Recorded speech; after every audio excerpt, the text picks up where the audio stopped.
భవధీయుడు భగత్ సింగ్, అదే మన ఉస్తాద్ భగత్ సింగ్. ఈ సినిమా నా బీటెక్ ఫస్ట్ ఇయర్లో అనౌన్స్ చేశారు. ఇప్పుడు నా బీటెక్ అయిపోయే 2 ఇయర్స్ అవుతుంది. ఈ గ్యాప్లో హరీష్ శంకర్ కూడా మిస్టర్ బచ్చన్ అనే ఒక కళాఖండం తీసిన సంగతి మనందరికీ తెలిసిందే. ఈ సినిమాని నేను జీరో అంటే జీరో ఎక్స్పెక్టేషన్స్తోనే వెళ్ళా. పవన్ కళ్యాణ్ గారి రీసెంట్ ఫిల్మ్స్లో లీస్ట్ హైప్డ్ ఫిల్మ్ ఇదే.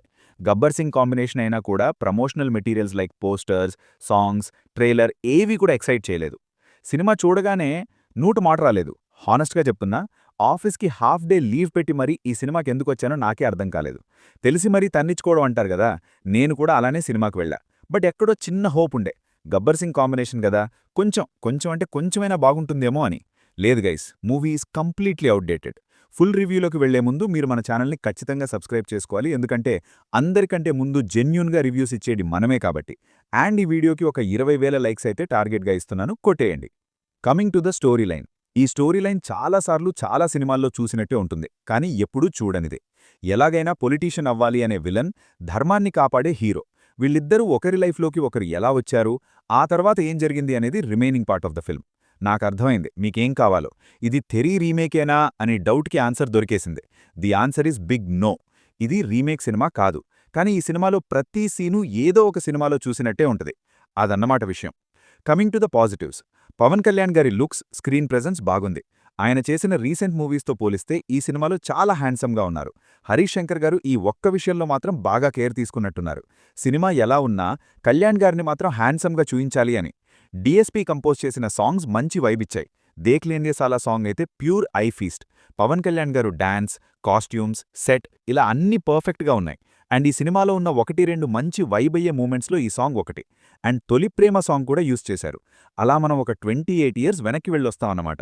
Thaman BGM is okay. కొన్ని మాస్ మూమెంట్స్ బానే ఉన్నాయి, అంటే అవి కొత్తగా ఏం లేవు. బట్ స్టిల్ పవన్ కళ్యాణ్ గారికి ఫైట్స్ అండ్ ఎలివేషన్స్ పడడం ఎవరికి నచ్చదు చెప్పండి.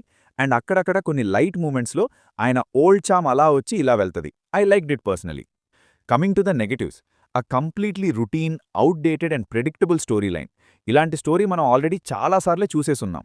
ఎంత ప్రెడిక్టబుల్గా ఉంది అంటే నా సంగతి పక్కన పెట్టండి, అప్పుడప్పుడు టైంపాస్కి సినిమాకి వెళ్లేవాళ్లు కూడా నెక్స్ట్ ఏమవుద్ది అని ఈజీగా చెప్పేయగలరు.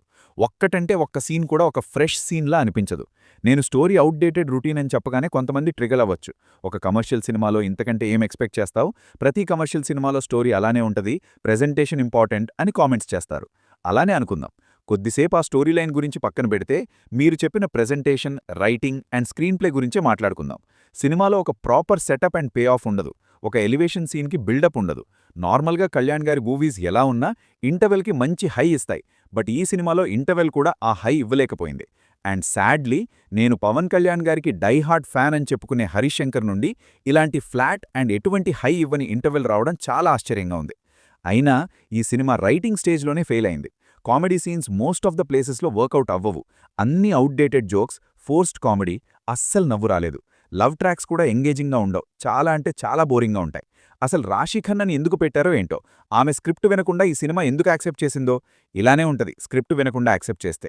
అండ్ శ్రీలీల ట్రాక్ కూడా ఎంగేజింగ్గా ఉండదు, ఎటువంటి ఇమోషన్ బిల్డ్ చేయదు. సినిమాకి వెళ్లే ముందు నాకున్న చిన్న భయం ఏంటంటే హీరో హీరోయిన్ ట్రాక్ ఎక్కడైనా ఆడ్గా ఉంటుందా అని. బట్ అలా ఏమనిపించలేదు. మిస్టర్ బచ్చన్లా కాకుండా చాలా నీట్ అండ్ డీసెంట్గా ప్రెజెంట్ చేశాడు. హానెస్ట్గా మాట్లాడుకుంటే ఈ సినిమాకి ప్రాపర్ స్ట్రక్చరే లేదు. మన హీరో కాసేపు టెర్రరిస్ట్ అంటాడు, ఇంకాసేపు కంట్రీ అంటాడు, ఆ తర్వాత క్రైమ్ అంటాడు, లాస్ట్కి రిలీజియన్ అంటాడు. ఇలా ఇమోషన్ని ఇవోక్ చేసే బోలెడ్ ఎలిమెంట్స్ ఉన్నా కూడా పూర్ రైటింగ్ వల్ల ఒక్కటంటే ఒక్క ఇమోషన్ కూడా ప్రాపర్గా కనెక్ట్ అవ్వదు. ఓవరాల్గా చెప్పాలంటే Ustaad Bhagat Singh is a below average film. Except Pawan Kalyan and few songs, there is nothing to watch out for. మళ్ళీ నెక్స్ట్ వీడియోలో కలుద్దాం. Until then signing off team movies for you.